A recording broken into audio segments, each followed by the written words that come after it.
A spherical planet far out in space has a mass of m naught.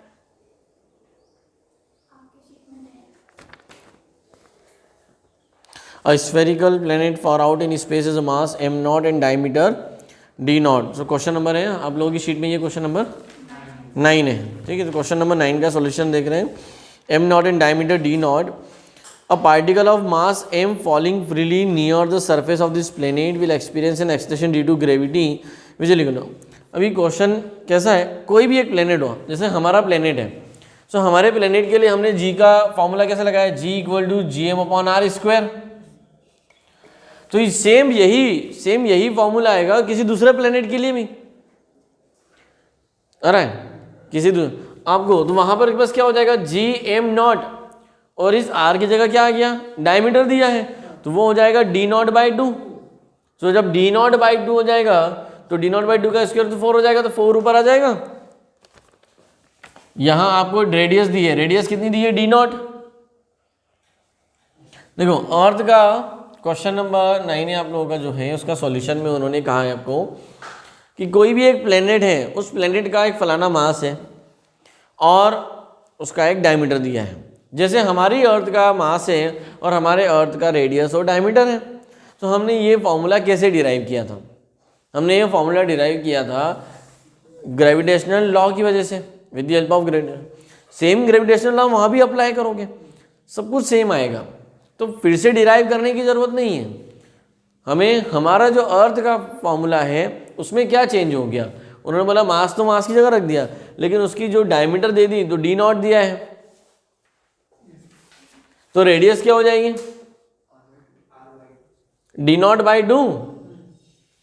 Radius क्या हो जाएगी, diameter D not है तो radius होगी डी नॉट बाय, ये वैल्यू यहां रख दोगे, जैसे ही यहां रखोगे तो नया आपके पास जी डी से आ जाएगा, G M naught D naught by two का होल स्क्वायर। तो फॉर्मूला बन गया 4gm naught D naught square, yes और नो। सो आपको जो earth, this is the formula earth acceleration due to gravity, but किसी और दूसरे प्लेनेट से जब कंपेयर कर रहे हैं तो आप इसको मतलब ऐसा समझो कि उस प्लेनेट के मास में कोई चेंज नहीं है, जो मास अर्थ का है बस मास की जगह आपको क्या रखना है, एम नॉट वैल्यू रखना है। क्लियर है। तो ये उस क्वेश्चन का सॉल्यूशन होगा, जो हमारा ऑप्शन क्या बनता है, सी बनता है। जी में चलो नेक्स्ट क्वेश्चन बताओ भाई। Yes, if the earth stops rotating the value of G at the equator will, ये है आप लोगों का क्वेश्चन नंबर 10। अगर अर्थ स्टॉप हो जाए रोटेटिंग करना, तो अर्थ के रोटेट करने से जी की वैल्यू, देखो आप आराम से समझ लो, मान लीजिए ये हमारी अर्थ है, ठीक है, पहले समझ लो, और हम लोग यहाँ अर्थ की सरफेस पर रहते हैं, ये उनका उसका इनर मोस्ट एरिया है, ये सेंटर है मान लीजिए। अर्थ की सरफेस से ऊपर जाएं तब भी जी की वैल्यू डिक्रीज होती है, तो जी की वैल्यू है कितनी, जी की वैल्यू है 9.8, जिसे हम न्यूमेरिकल सॉल्व करने के लिए कितनी लेते हैं बेटा, 10 लेते हैं। ये 10 की वैल्यू कम होते जा रही है, क्या होते जा रही है, जब हम अर्थ की सरफेस से ऊपर, यानी यहाँ से आप ऊपर उठने लगो। और अगर आप यहीं पे गड्ढा करके नीचे माइंस में जा रहे हो, तो माइंस में जाओगे तब भी जी की वैल्यू क्या होगी, कम होगी, मतलब ऊपर जाने पे भी 10 से कम होगी, नीचे जाने पे भी 10 से कम होगी, ठीक है। सो हमने ये मान लिया कि सरफेस पे कितनी है, 10 है, लेकिन सरफेस पे 10 कब होती है, जब वो रोटेट नहीं करती है, क्या नहीं करती है, बट हम सबको पता है कि अर्थ क्या कर रही है, रोटेट भी कर रही है। अर्थ क्या कर रही है, अपनी एक्सिस पे घूम रही है। सो ड्यू टू रोटेशन एक फॉर्मूला हमने निकाला था, G dash equal to G minus R omega square cos square lambda. अब अगर ये आपका अर्थ है मान लीजिए, तो अर्थ में ये है हमारा नॉर्थ पोल और ये है साउथ पोल, और यहाँ ये क्या है, इक्वेटर है, ये क्या बेटा, तो अर्थ की सरफेस पे, मतलब आप इंडिया रहो, अमेरिका, आप इंग्लैंड चले जाओ, ब्रिटेन चले जाओ, चाइना चले जाओ, मुझे में, ठीक है, कहीं भी जाओ, जी की वैल्यू होना कितनी चाहिए थी, 10, कितनी होनी चाहिए, 10, बट प्लेस टू प्लेस जी की वैल्यू क्या होती है, बदलती है। प्लेस टू प्लेस क्या होती है, जी की वैल्यू बदलती है। तो स्पेशली इक्वेटर पे, क्योंकि हम अब इक्वेटर पे लेमड़ा क्या होता है 0, और पोल पे लेमड़ा क्या होता है 90 डिग्री।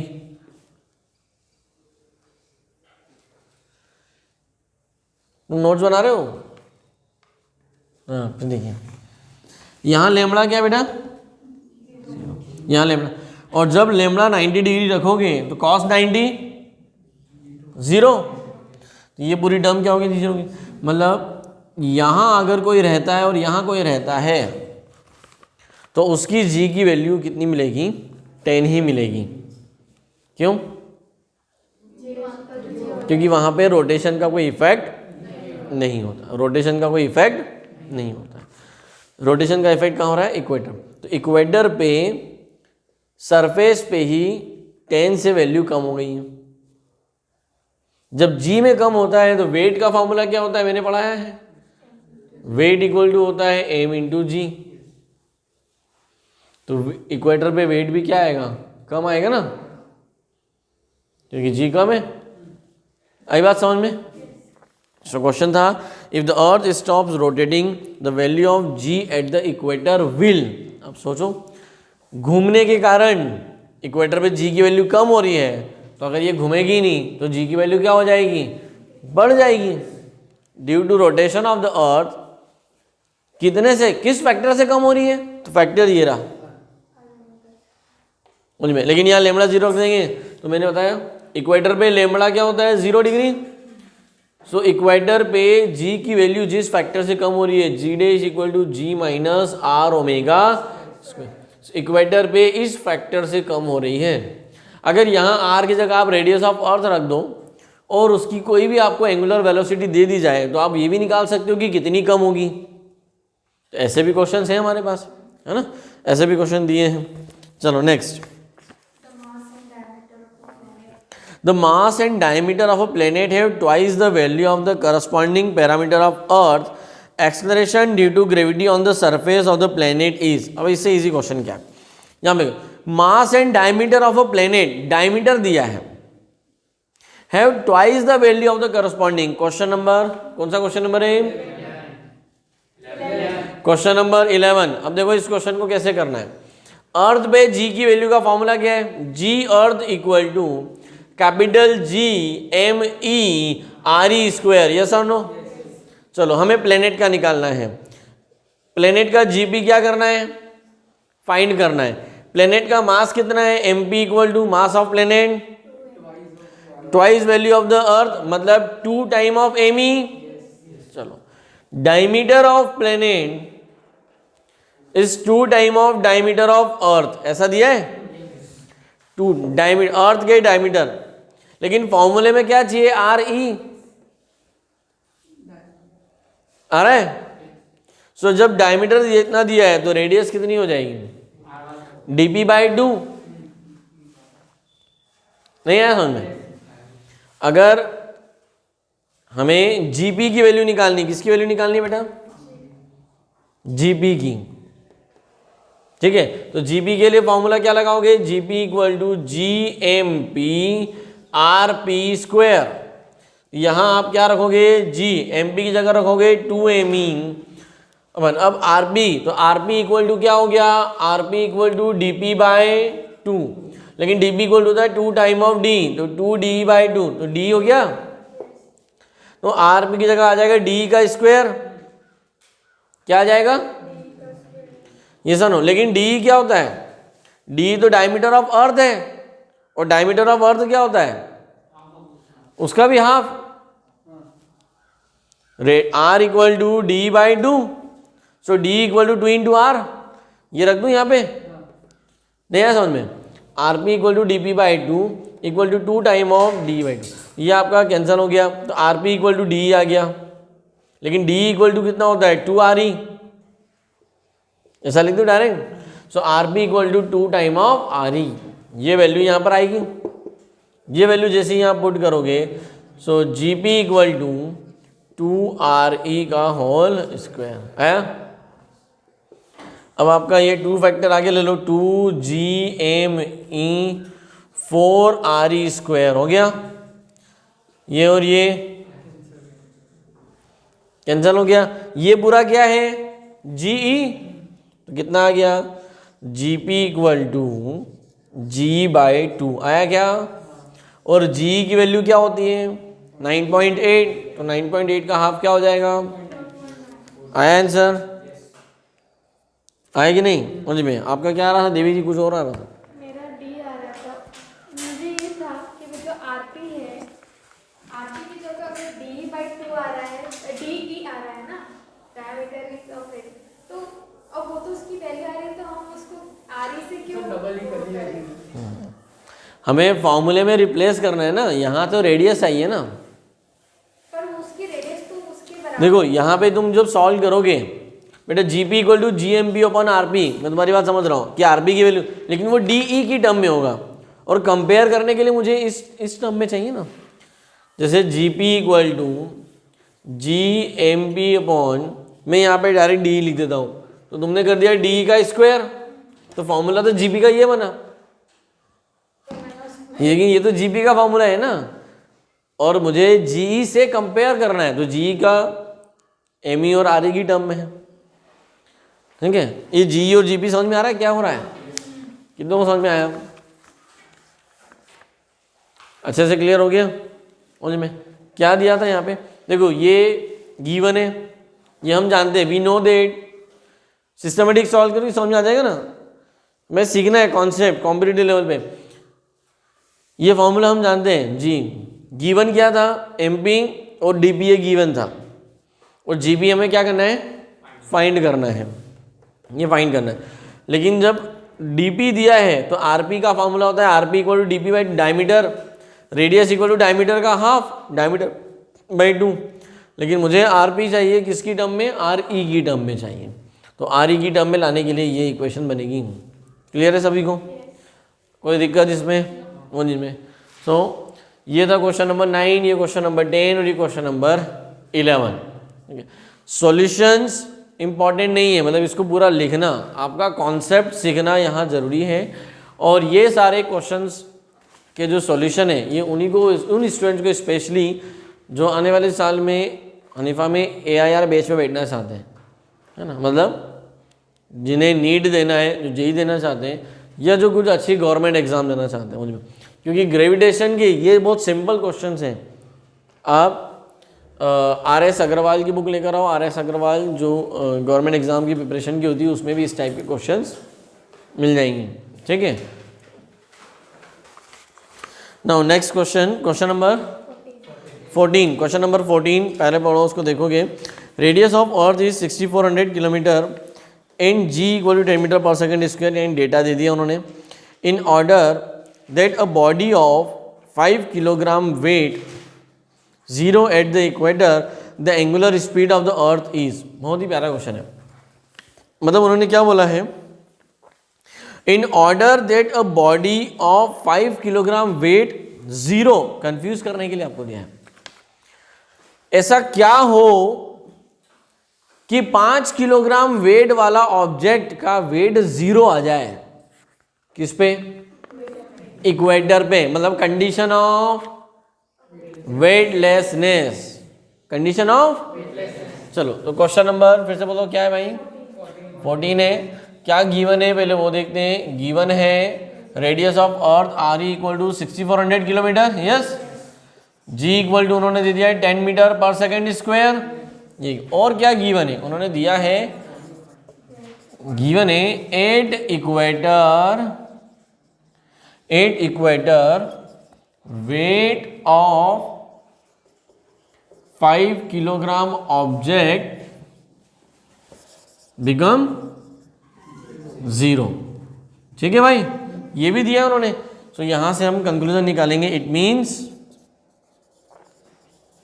Condition of weightlessness. बोलो भाई, मतलब G की वैल्यू 0 हो गई है। जब G की वैल्यू 0 हो गई तभी तो वेट का फॉर्मूला क्या है, वेट = m × G। मास कभी 0 नहीं होता। तो किसी का वेट 0 कब आ रहा होगा? जब g की वैल्यू 0 हो गई। और g की वैल्यू 0 कब होती है? तो इक्वेटर पे g डैश का फॉर्मूला क्या है? g dash equal to g minus R omega square. और आर ओमेगा स्क्वायर और g इक्वल हो गए तभी तो g डैश 0 हो गया। क्लियर है? कंडीशन ऑफ वेटलेसनेस यही बताई थी। सो फाइंड क्या करना है? ये सब तो गिवन है। फाइंड ओमेगा आपको फाइंड करना है। क्या करना है बेटा? क्या करेंगे? R omega square equal to G. So omega equal to square root of G by R. Direct लिख दूं यार ही। अब आपके पास जी की वैल्यू है कितनी? 10। आर की वैल्यू कितनी है? 6400 किलोमीटर। लेकिन ये किलोमीटर में है, किसमें है? क्या करना पड़ेगा? मीटर में बदलना पड़ेगा। मल्टीप्लाई करूं 10 की पावर 3 से, बोलते ही नहीं हूं। 0 से क्या हुआ? 0 कैंसिल हो गया। इसको मैं लिख दूं ऐसा क्या? देवी 1/64 इंटू 10⁴। सिर्फ बायो वाले बोलेंगे, अब सिर्फ बायो वाले ही बोलेंगे। इसके आगे का सॉल्यूशन मैथ्स वालों को तो आता है। मैथ्स वाले में सिर्फ एक ही हो सकता है, आमिर खान को ना आए तो। मुझे में पहले बायो वाले कौन कौन है? मुझे में हाँ, ये देवी जी से। इसको सॉल्व करो, इसका स्क्वायर रूट निकालो, क्या आंसर आएगा? 64 का स्क्वायर रूट क्या होता है? 8। 8 क्यों होता है?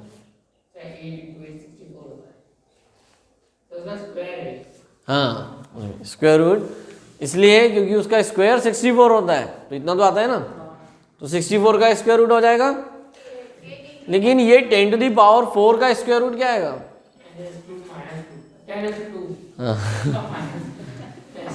ये तो आता है ना मुझे में। 10⁴ है तो ये क्योंकि हमने एक फॉर्मूला पढ़ा है। क्या पढ़ा है?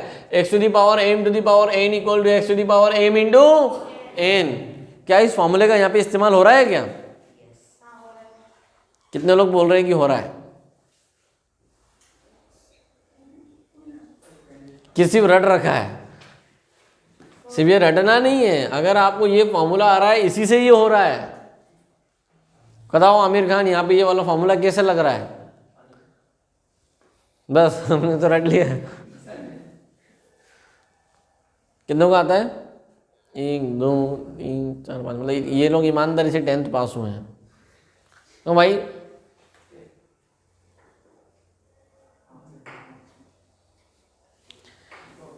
स्क्वायर रूट 1/2 होता है ना। सो 10⁴ की होल टू दी पावर 1/2। ये क्यों सिखा रहा हूँ इतना बेसिक लेवल पे कि जब भी आप न्यूमेरिकल करेंगे तो कई बार इसकी आवश्यकता पड़ेगी, आपको आना चाहिए। तो अब 4 × 1/2 10⁻²। तो क्या क्या बाहर आ गया भाई? अब 1 का स्क्वायर रूट मुझ में तो 1 तो डायरेक्ट लिख दूँ ना मैं, तो 1/800 लिख दूँ क्या? और ये क्या निकल गया? ओमेगा, जिसकी यूनिट क्या होती है? रेडियन पर सेकेंड। तो 1/100 रेडियन पर। अब आज से इस डेटा, अब कुछ स्टूडेंट इस डेटा को याद कर लेते हैं और कुछ डिराइव करना सीख लेते हैं, है ना। कॉम्पिटिटिव एग्जाम में टाइम सेव करना होता है। आपको ये प्रैक्टिस इसलिए कराई जाती है कि आप ये डेटा याद करो। अगर अर्थ की रोटेशनल स्पीड कितनी हो जाए, जैसे आप सबने एक डेटा याद कर लिया 1.4 आवर कर लिया ना, कि अगर अर्थ का टाइम पीरियड कितना हो जाए तो हम इक्वेटर पे जो भी होंगे वो सब उड़ने लगे, मतलब उनका वेट क्या हो जाएगा? 0 हो जाएगा। तो अगर अर्थ की स्पिन रोटेशन स्पीड कितनी हो जाए? 1/100 रेडियन पर सेकेंड हो जाए, तब भी इक्वेटर पे जितने भी ऑब्जेक्ट हैं वो सब उड़ने लगेंगे या उनका वेट। बात आई क्या समझ में? कौन सा क्वेश्चन नंबर नहीं है? 14। ये उसका पूरा सॉल्यूशन है। तो यहाँ पे मैंने गिवन भी लिखा है। अच्छा क्वेश्चन है इसलिए पूरा डिटेल में सॉल्व किया है। उनमें आप इसे बनना चाहिए और इसको देखना है, इसको पूरा सॉल्व करना है। ठीक है, लिख लो इसको। चलो next question, question number 15। The value of g at a particular point is 9.8 metre per second square. Suppose the earth suddenly shrinks uniformly to half of its present size without losing any mass. The value of g at the same point assuming that the distance of the point from the centre of earth does not shrink will now be. कितना प्यारा question है, ठीक है। घुमा फिरा के बड़ा सा पैराग्राफ लिखा है, मतलब बेवकूफ बनाया है, ठीक है। ये रही अर्थ, दिख रहा है भाई, और ये अर्थ की रेडियस कितनी, आरी। अर्थ का मास कितना है, मास ऑफ अर्थ एमी। तो जी का फार्मूला क्या है, G equal to G M E upon R E square. अब यहां पर मान लीजिए एक ऑब्जेक्ट है, कोई भी एक ऑब्जेक्ट है, दिस इज पॉइंट पी। अब अर्थ क्या हो गई, श्रिंक हो गई। अर्थ क्या हो रही है, श्रिंक हो गई। तो ये है हमारी न्यू अर्थ और ये है ओल्ड अर्थ। अब जब न्यू अर्थ है, लेकिन इस न्यू अर्थ का मास अभी भी एम ही है, मास अभी भी क्या है, और वो भाई साहब कह रहे हैं कि पॉइंट पी, इस पॉइंट पी पे, जो कि अब अर्थ की सरफेस से दूसरी जगह है, लेकिन ये भी चेंज नहीं हुआ है, वो अभी भी आ रही है। रेडियस अब अर्थ की दूसरी है, लेकिन सेम डिस्टेंस में निकालना है, तो यहां से लेके सेंटर से तो डिस्टेंस की वैल्यू वही होगी ना, चाहे आप दूर चले गए हो। नहीं समझे? जैसे ये दो प्राणी खड़े हैं मान लो भाई, ठीक है,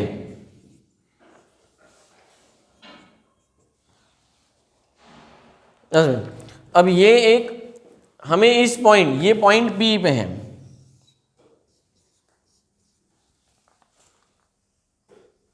अरे ये पॉइंट पी पे, ये ऑब्जेक्ट आगे जाए, ये ऑब्जेक्ट पीछे जाए, इसका तो पॉइंट पी से डिस्टेंस सेम ही है ना। सो सेंटर ऑफ ग्रेविटी से पॉइंट पी का डिस्टेंस कितना हो गया। अभी आप इसको कैसे लिखोगे, radius of new earth plus decrease in radius, तो टोटल करोगे तो उतना ही आएगा जितनी पुरानी रेडियस थी। तो रेडियस में भी कोई चेंज, जब मास में कोई चेंज नहीं, रेडियस में चेंज हुआ है, उसने बोला श्रिंक हो गई, बट डिस्टेंस क्या हो गई। मान लो ये डिस्टेंस है, सपोज मैं इसको ऐसा लिखूं थोड़ी देर के बेटा, आर एन, और ये है X. So R E equal to R N plus X, यानी पॉइंट बी जो है वो उसी डिस्टेंस पे है ना। जब पॉइंट बी वही है, मास वहीं की वही है, तो जी में कोई चेंज होगा क्या, तो जी क्या रहेगा, same 9.8 metre per second square ही रहे। तो आपको बस इतना, मतलब अच्छे क्वेश्चन होते हैं जो घुमाने के लिए दिए जाते हैं, जहां पर आपको ध्यान रखना कि P point, although earth is shrink but the distance of point P from centre of gravity is same, वो यहां से एज इट इज सेम ही है। क्लियर है? तो ये था आपका क्वेश्चन नंबर 15। अब इसमें सॉल्यूशन में क्या है, कॉन्सेप्ट सीखना है आपको। सॉल्यूशन में क्या लिखोगे भाई, मेरी वॉइस तो लिख नहीं रखोगे, वहाँ आपको कॉन्सेप्ट क्या लिखोगे, आपको एक अपने माइंड में हिंट ध्यान रखना है कि whenever earth is shrinks में, but the condition is given to find the G at the point which is equally similar to the old radius, then there is no change in the value of G. मतलब इसको एक as a quotation या एक statement के form में आप लिखकर अपने पास शॉर्ट नोट्स में रख सकते हो। ठीक है, चलो नेक्स्ट क्वेश्चन बोलूँ।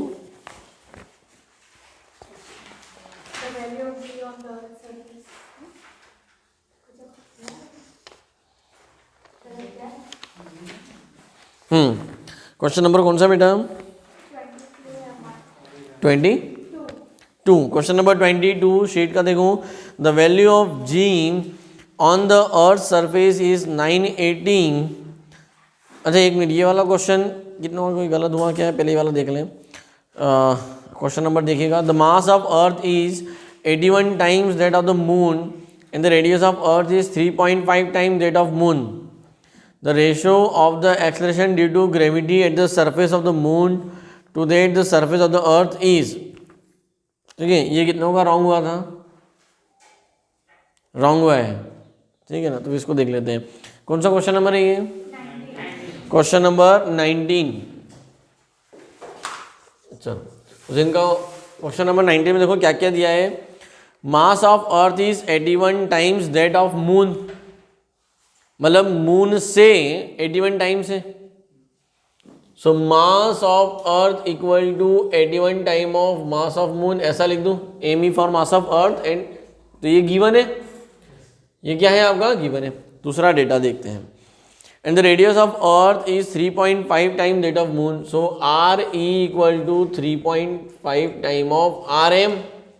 हो गया भाई, बोलो जरा, क्लियर है। The ratio of the acceleration due to gravity at the surface of the moon to that at the surface of the earth is, तो जी ई का फॉर्मूला क्या होता है, G equal to G M E upon R E square, और gravitation acceleration due to at moon equal to क्या हो जाएगा, G M M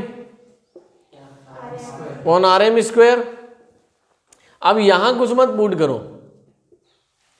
अब एम एम में और आर एम में mass of moon equal to हो जाएगा एम ई बाई 81 और radius of moon is R E by 3.5, यहां पर पुट कर दो और उसका क्या निकाल लो, रेशियो। उन्होंने किसका रेशियो बोला है, ratio of the exchange integrated surface of the moon to the sun, यानी जीपी बाई जी निकाल, जीएम बाई जी निकालना है। क्या निकालना है, जीएम बाई जी, लेकिन मैं यहाँ पे पुट कर देता हूँ, तो एम एम इक्वल टू हो जाएगा mass of moon equal to M E by 81 and radius of moon equal to बेटा आर ई बाई 3.5। तो यहाँ आप पुट कर दोगे, जी मून का मास हो जाएगा M E by 81, R M का स्क्वायर दिया है, मतलब आर ई स्क्वायर और 3.5 का square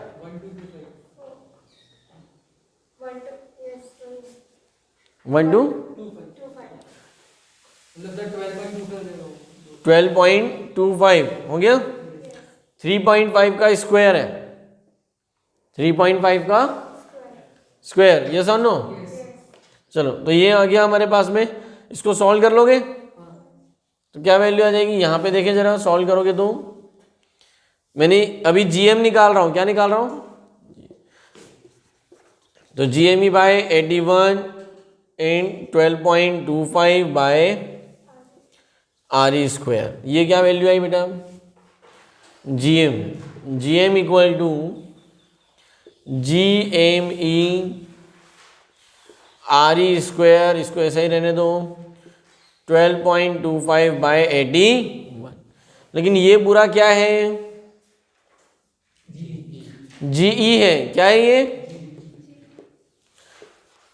so GM equal to GE 12.25 by 81, और निकालना क्या है, फाइंड क्या करना है, फाइंड करना है जीएम बाय जी, तो ये जी को नीचे ले जाओ, तो 12.25 डिवाइडेड बाय 81, तो आपका आंसर आ जाएगा। आया समझ में, क्या करना था, हमें जैसा बोला गया है अब वैसा सीन अपने माइंड में क्रिएट कर लो, वो सब लिख लो यहाँ पे,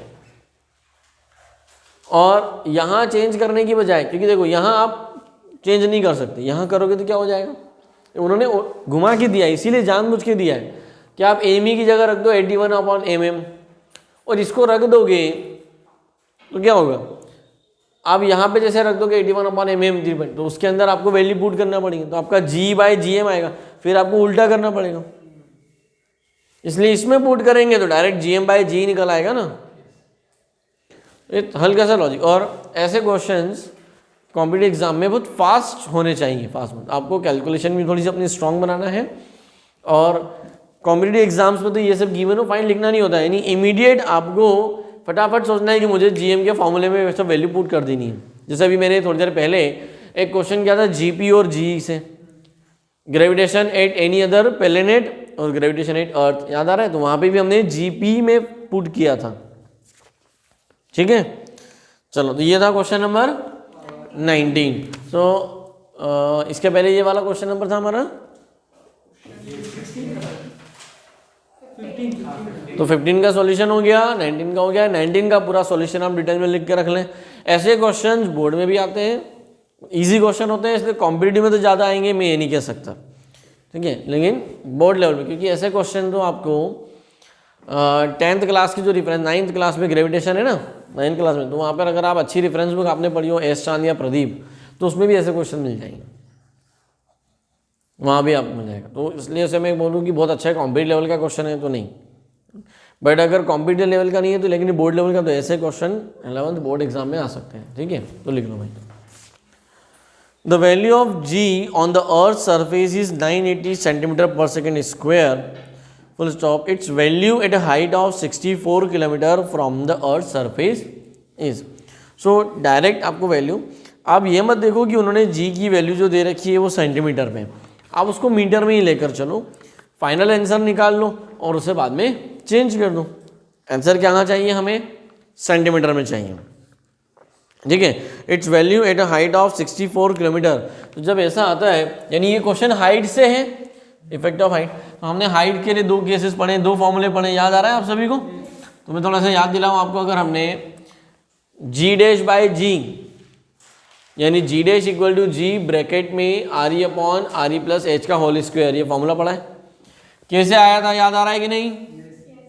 ये अर्थ थी, ये उसकी रेडियस आर ई, और मान लीजिए एक ऑब्जेक्ट यहाँ है, वो हाइट एच पे है, एच हाइट पे। तो पहला फॉर्मूला था हमारा G equal to R G M E upon R E square, ऐसा था। फिर दूसरा था हमारा G dash equal to G M E upon R E plus H का होल स्क्वायर, याद आ रहा है? तो हमने जी डैश बाय जी का फॉर्मूला निकाला था, G dash by G equal to, में ये पूरा डिवाइड किया था, जी डैश बाय जी मतलब आर ई प्लस एच का होल स्क्वायर ऊपर, बोलो भाई, मतलब ये वाला पॉइंट ऐसा आ जाएगा, आर ई स्क्वायर ऊपर हो जाएगा, है या नहीं? और ये पूरा कैंसिल हो जाएगा, तो आपके पास बचेगा G dash by G equal to G dash by G यानी R E upon R E plus H का होल स्क्वायर, ऐसा आया था। अब इसमें बाइनोमियल का एक्सप्रेशन नहीं लगाना है, अगर वो लगाओगे तो फाइनल इक्वेशन आपके पास आएगी G dash equal to G bracket में 1 minus 2h by R E. ये फॉर्मूला यहाँ इस्तेमाल नहीं करना है आपको, ये वाला करना है। तो देखो मैंने एक बार फिर से डेरिवेशन रिपीट किया है, एग्जाम में आपको इतना रिपीट नहीं करना है, आपको डायरेक्ट फॉर्मूला याद होना चाहिए। बट ये उन स्टूडेंट्स के लिए कि अगर वो भूल गए हो कि ये केस कैसे आया, उन्हें समझ में आ जाएगा। यहाँ एज कितना दिया है उन्होंने, 64 किलोमीटर दे दिया बेटा, कितना दे दिया? तो हम यहाँ पे वैल्यू पुट करना रख दें शुरू में। आपको निकालना क्या है, जी डैश निकालना है। So G dash equal to G bracket में आर ई की जगह क्या आ जाएगा, 6400 प्लस स्क्वायर, ठीक है, 6400 अपॉन। अब यहाँ पर आपको पूरा कैलकुलेशन है। अब आप इसको क्या कर सकते हो कि जी डैश बाय जी, ठीक है, इसे इजी बनाने के लिए आप इसका पूरा स्क्वायर रूट ले लो, नहीं समझे? G dash by G equal to 6400 upon 6400 plus 64 का होल स्क्वायर है, तो मैं इसका पूरे का स्क्वायर रूट ले लेता हूँ, तो ये 2 से 2 कैंसिल हो जाएगा। तो मेरे पास क्या बचेगा, जी डैश बाय जी का स्क्वायर रूट इक्वल टू, अब ये 6400 अपॉन प्लस 64, तो इसको तो आप सॉल्व कर लोगे, ठीक है, easily you can solve it. यहाँ आपको बस कैलकुलेशन करना है, आप 6400 अपॉन 64 ऐसा हो जाएगा, यस और नो? ये हमें सॉल्व करना है। जब ये पूरा सॉल्व हो जाए तब आप वापस से इसको इधर शिफ्ट कर सकते हो स्क्वायर को। एक तरीका तो ये है सॉल्व करने का। दूसरा,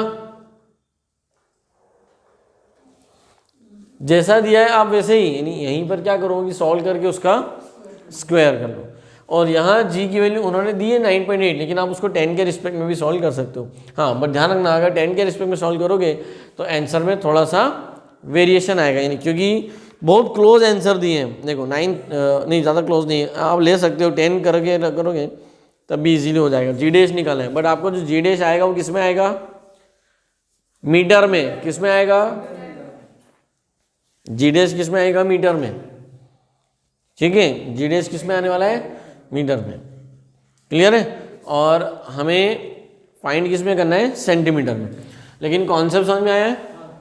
सो बाकी रिमेनिंग काम सिर्फ कैलकुलेशन का है, और फिर भी कैलकुलेशन नहीं आ रही होगी तो मुझे बताइएगा, ठीक है। आंसर आएगा आपका 960.40 सेंटीमीटर पर सेकेंड। चलो नेक्स्ट बताओ भाई।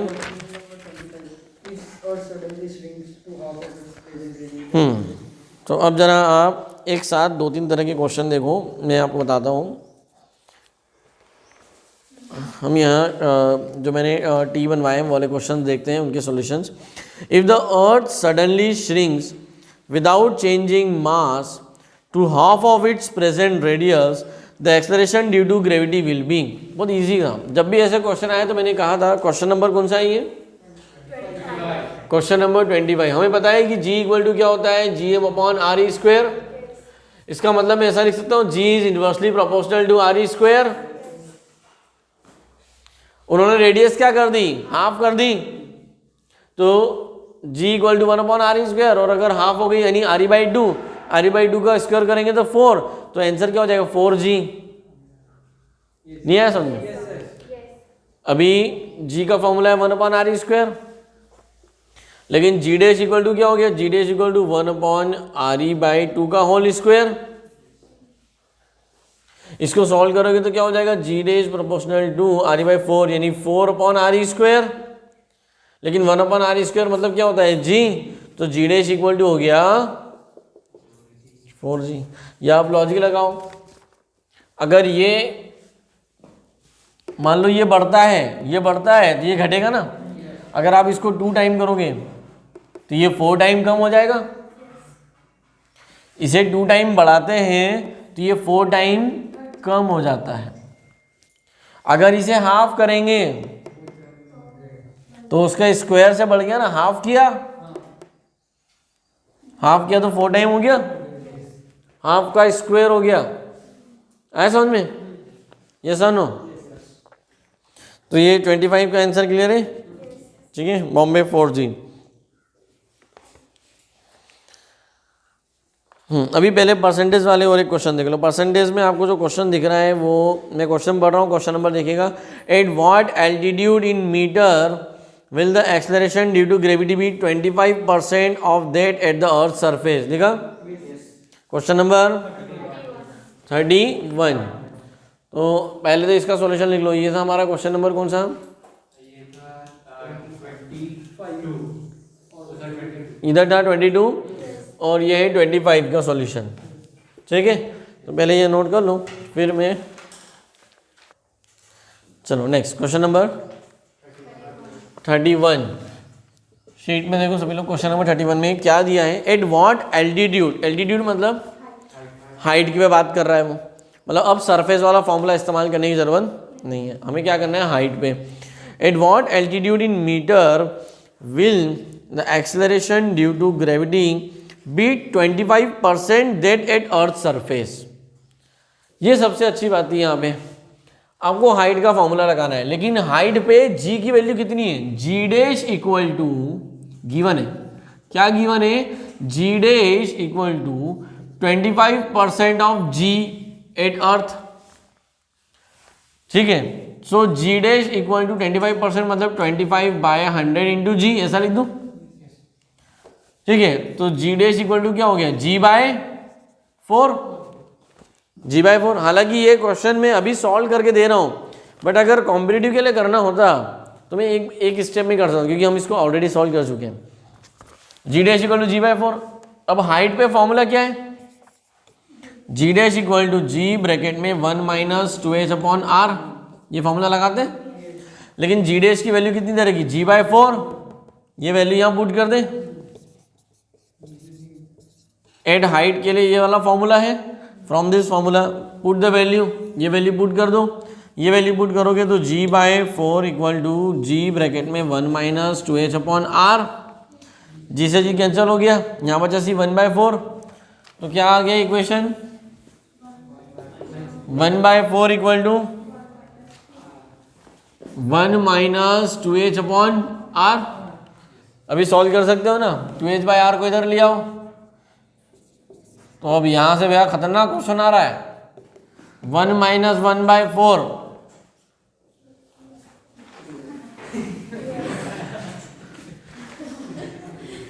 ठीक है, क्या आएगा, बनेगा ना। लिख दे, हाँ या नहीं? ये आपके पास आ गया था बेटा, यहाँ पर आपका so 2h equal to 2h by R equal to 3/4। इसको इधर ले जाओगे क्या आ जाएगा? ये आपका कैंसिल हो गया, मतलब इधर यहाँ पे इतना हो जाएगा। नहीं समझ रहे हो? At what altitude metre will the acceleration due to gravity be 25% of that at earth surface. तो अर्थ की सरफेस का, तो यहाँ पर हमने ये इक्वेशन अप्लाई कर दी थी g/4 मुझ में। अब आपके पास जो इक्वेशन बची थी ये 1 - 1/4 और 3/4, मुझे आर ई के रिस्पेक्ट में रिलेशन निकालना है, यानी एच निकालना है। तो एच इक्वल टू कितना हो जाएगा?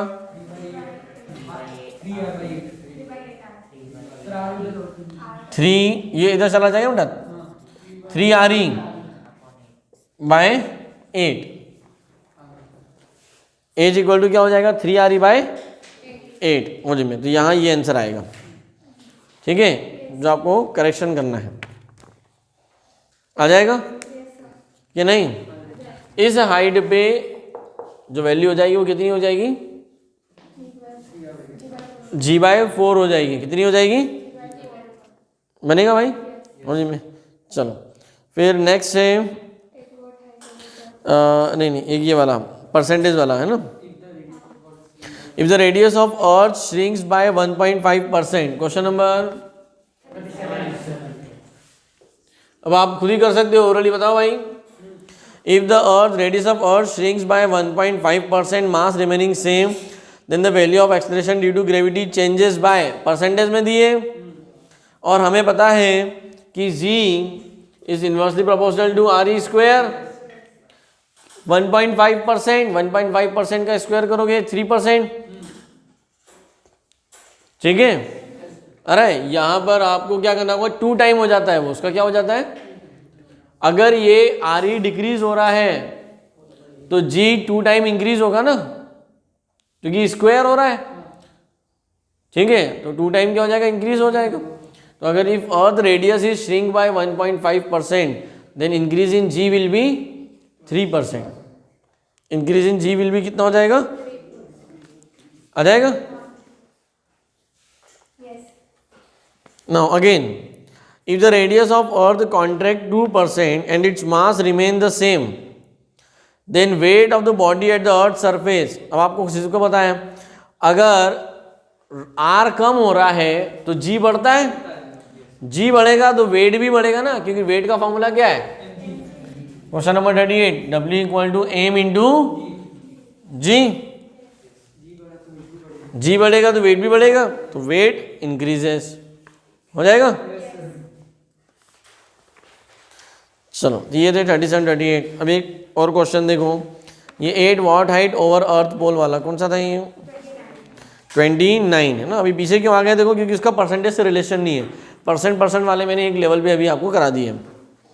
8 what height over the earth pole, the free fall acceleration decrease by 1%।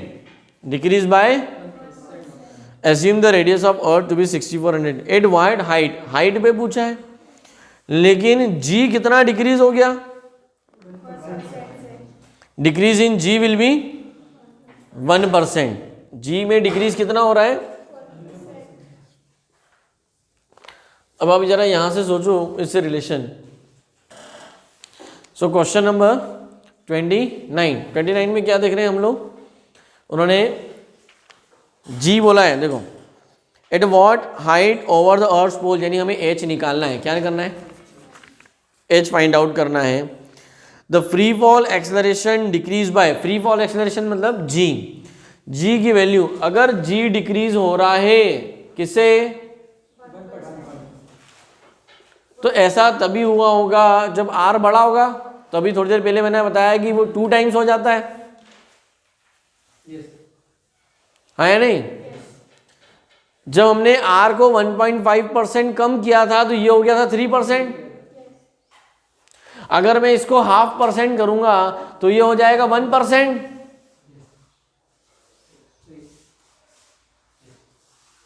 तो अगर जी डिक्रीज हो रहा है जी डिक्रीज बाय 1%. तो आर इंक्रीज किससे हुआ होगा? 0.5% से. 1/2% of radius of earth. So R E dash equal to 1/2% of R E. 1/2% मतलब कितना हो गया? 0.5. मतलब मैं इसको ऐसा लिख दूं 100/2. मतलब हमारा ये जो हम जैसे लिख रहे हैं भाई 1/2% मतलब कितना हो गया? 0.5%. ऐसा समझो, ऐसे ही चलने दो. 0.5% ऑफ आर ई हो गया तो 0.5/100 मतलब 1/200 इंटू आर ई मतलब कितना हो गया बेटा? ये कितना हो गया? मतलब ऑब्जेक्ट कहाँ है? सरफेस से 32 किलोमीटर ऊपर है. कहाँ है? तो हाइट क्या आ गई? 32. आया समझ में? तो यहाँ आ जाएगा आपका आंसर 32. नहीं आया? सो ये परसेंटेज वाले जो क्वेश्चंस हैं आपको ध्यान रखना है. देखो, एक होता है times, increase by 2 times 4 times, तो उसमें डायरेक्ट रिलेशन होता है. लेकिन परसेंटेज में आपको ध्यान रखना है कि अगर ये आर ई अगर डिक्रीज हो रहा है किसी भी परसेंट से, जितने ही परसेंट से डिक्रीज हो रहा है, तो जी इसका 2 टाइम बढ़ेगा. जी इसका क्या होगा? मतलब percentage change in G equal to 2 time of percentage change in R E. Percentage change in G equal to 2 time of percentage change in R E. ये फॉर्मूला अपने माइंड में सेट रखना. तो ये परसेंटेज वाले क्वेश्चन भी बनेंगे. ठीक है, तो लगभग मैंने 40 तक के जो क्वेश्चंस थे उसमें जो जो प्रॉब्लम लग रहे थे बताए हैं.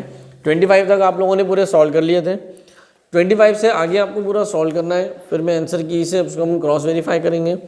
ठीक है, और जहां आपके रॉन्ग होंगे इसके आगे, तो टोटल 51 क्वेश्चंस हैं. ये पूरे 51 क्वेश्चन आपको सॉल्व करना है और अच्छे से सॉल्यूशन निकालना है. सिर्फ डायरेक्ट आंसर नहीं, मतलब पूरा सॉल्यूशन चेक करूँगा. मतलब मैं देखूँगा कि आपने सॉल्व कैसे किया है. ऐसा नहीं कि सर हमने सिर्फ आंसर लिख दिया ABCD. कहाँ लिखोगे आप? आइदर CRP का अलग कॉपी बना सकते हो, या जहाँ आपका चैप्टर अभी चल रहा है ग्रेविटेशन का, उसके बाद आप हेडिंग डालोगे CRP बेस्ड ऑन एक्सेलरेशन. ये सारे क्वेश्चन किसके ऊपर बेस्ड है? Variation in acceleration due to gravity यानी जी पे, हाइट पे, डेप्थ पे, रोटेशन के कारण, शेप के कारण. सारे क्वेश्चन किस पे आ रहे हैं? जी पे बेस्ड आ रहे हैं. ठीक है, so all this questions are based on G. ये इस पे एक न्यूमेरिकल शीट थी जो हमें ऑब्जेक्टिव लेवल पे शीट देखना थी, है ना. उसके बाद का जो नेक्स्ट टॉपिक हम स्टार्ट करेंगे अगले लेक्चर में, मतलब इसका डिस्कशन करने के बाद जो रिमेनिंग क्वेश्चंस हैं उसको डिस्कस करने के बाद में. ठीक है.